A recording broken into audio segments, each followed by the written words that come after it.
অনেক দিন ধরে মৌরলা মাছের টক খেতে খুব ইচ্ছা করছে, তো আজকে বানিয়েই ফেললাম। হচ্ছে মৌরলা মাছ বা চুনো মাছ যেটাই বলো, মানে যে ছোট মাছগুলো হয় সেই মাছের হচ্ছে টক। আর এটা পুরোপুরি পাকা তেঁতুল দিয়ে করেছি।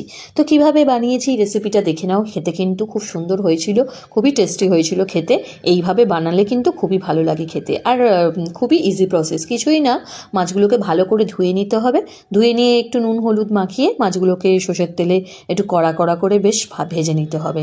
খুব ভালো করে কড়া কড়া তেলে এগুলো ভেজে রাখতে হবে।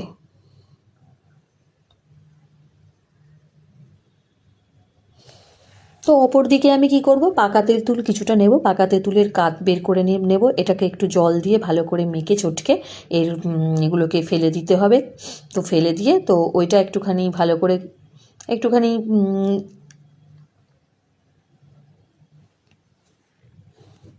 ওটা রেখে দেওয়ার পরে এখানে আমি সর্ষের তেলে হচ্ছে ফোড়ন দিয়েছি, 5 ফোড়ন দিয়েছি আর 2টো শুকনো লঙ্কা দিয়েছি। দিয়ে এবারে ওই যে তেঁতুলের যে কাঠটা ফেলে দিয়ে যে পাতলা অংশটা, সেটা পুরো জলের মতো ওটা দিয়ে ভালো করে ঘন করে নেব।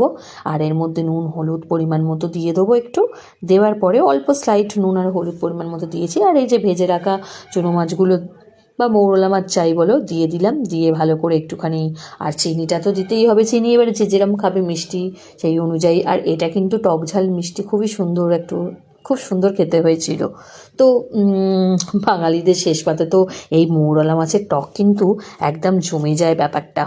তো সবাই তোমরা খেয়েছো, কিন্তু এইভাবে খুবই ইজি সিম্পল প্রসেস। তো বানালে তো খুবই ভালো লাগে খেতে। আর শীতকালে তো যে ধরনেরই টক করো দারুণই লাগে খেতে।